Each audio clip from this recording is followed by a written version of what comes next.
आप देख रहे हैं स्टार न्यूज़ भादरा। भाई सत्तर प्रकाश चार से आइए उनसे बातचीत करते हैं, क्योंकि आज किसान दिवस है। धन्यवाद भादरा स्टार न्यूज़ के संपादक जी को। आज जैसा कि सभी को ध्यान में है, पूरे भारतवर्ष में आज किसान दिवस मनाया जा रहा है। इसलिए मेरी भारतीय जनता पार्टी किसान मोर्चा के जिला उपाध्यक्ष होने के नाते मैं सभी किसान भाइयों को किसान दिवस की हार्दिक शुभकामनाएं और हार्दिक बधाई देना चाहता हूं। तो ये बताइए, यानी आप पिछले दिनों से किसानों के साथ जुड़े हुए हैं, आप उनकी गतिविधियां किस प्रकार से देख रहे हैं? जैसा कि अभी जो फसल बीमा है, प्रधानमंत्री फसल बीमा योजना, जनवरी 2014 से पहले जब इस देश में कमज़ोर नेतृत्व हुआ करता था, तब इस देश के अंदर बड़े उद्योगपतियों के, ईंट भट्ठों के, बड़े फैक्ट्रियों के मालिकों के और गाड़ी और घोड़ों के बीमे हुआ करते थे। जनवरी 2014 के अंदर इस देश के प्रधानमंत्री नरेंद्र मोदी ने पहली बार किसान की चिंता करते हुए और प्रधानमंत्री फसल बीमा योजना इस देश में लागू की। और उसके बाद जब किसान की फसल नष्ट होती है तो उस किसान को संपूर्ण रूप से फसल बीमा का लाभ दिया जाता है। और जैसा कि हमारा जो नहरी क्षेत्र था, जिसमें छानी, बिरान, झांसल, निनान, उधरान, मैराना, जनाना, गड़ी छानी, बेर, सवाई छानी, भैरू छानी, इन गाँवों में प्रधानमंत्री फसल बीमा योजना मात्र रुपए में आती थी। हमने 16/3/2020 को भारतीय जनता पार्टी के कुछ कार्यकर्ताओं ने छानीबड़ी SBI के प्रबंधक के नाम एक ज्ञापन सौंपा और उस ज्ञापन के माध्यम से प्रबंधक साहब से ये निवेदन किया कि हमारे जो SBI जो कृषि विकास शाखा है, उसके अंदर जो हमारा नहरी क्षेत्र है, उसमें किसानों को प्रधानमंत्री फसल बीमा का लाभ नहीं दिया जाता।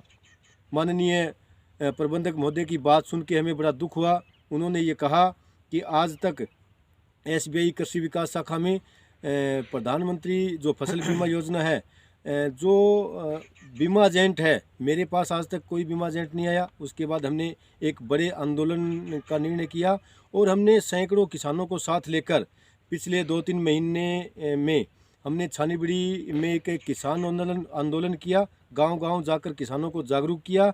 और उसके अंदर हमने जो 2019 का फसल बीमा क्लेम था, जो बकाया था, जिसमें चने और सरसों की, विपक्ष कह रहे हैं कि ये हमने दिलवाया है। विपक्ष का कहने का काम है, लेकिन इसके लिए सबसे पहले मैं धन्यवाद देना चाहता हूँ देश के प्रधानमंत्री जी को।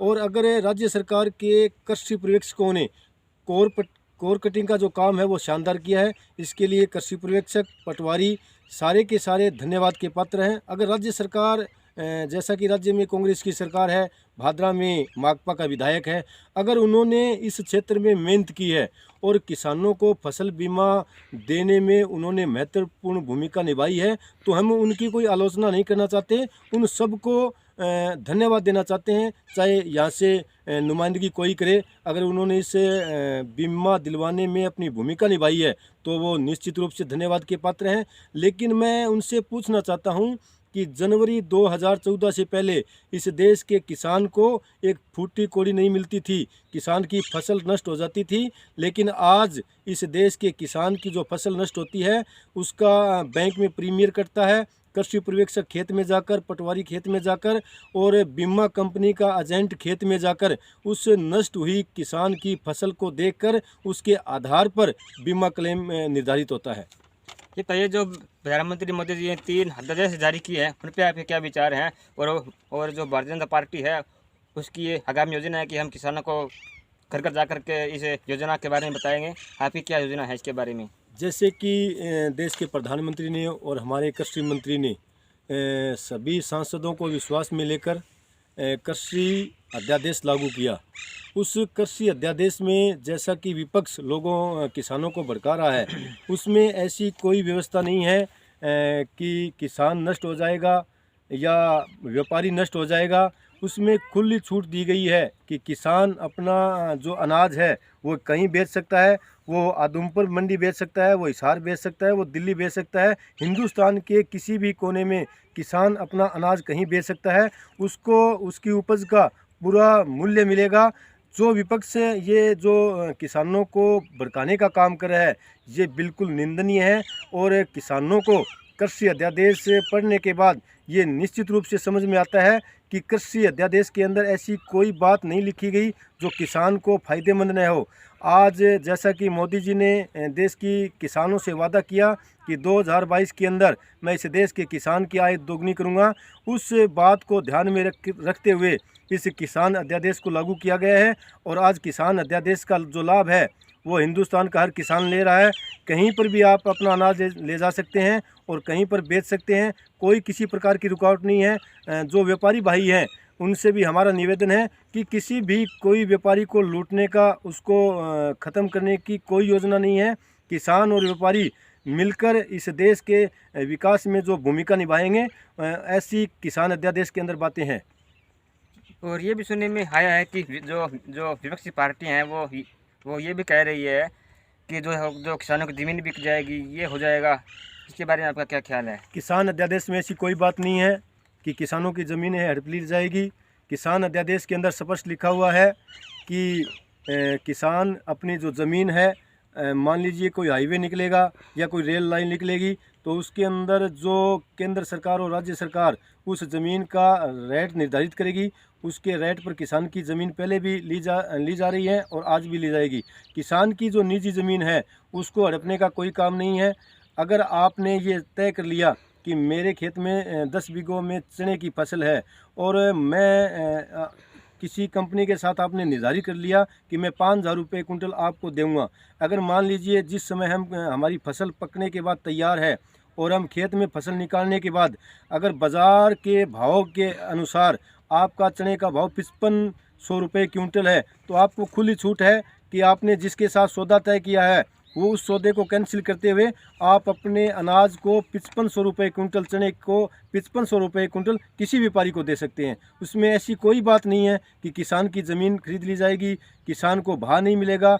आज देश के अंदर जो किसान हैं वो अपना अनाज खुले मन से बेच रहे हैं और किसानों को जो फसल का लाभ है वो निश्चित रूप से पूरा मिल रहा है।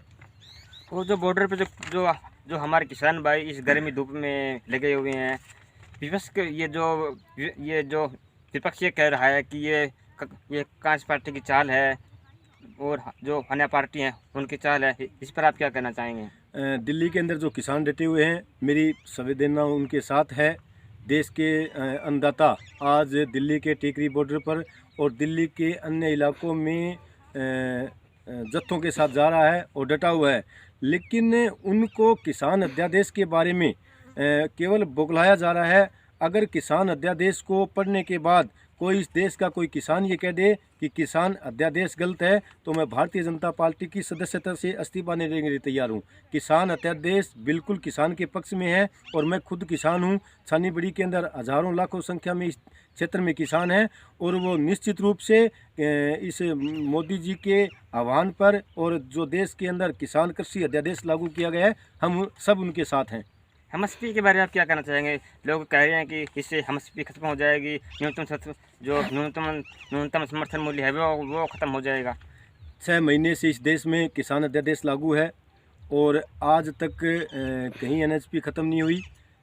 जो निर्धारित मूल्य है, जैसा कि नरमे का 5700 रुपये क्विंटल है, आज भी किसान नरमे का अपना भाव 5700 रुपये मंडी में जाकर 5700 रुपये क्विंटल के हिसाब से नरमा बेच रहा है।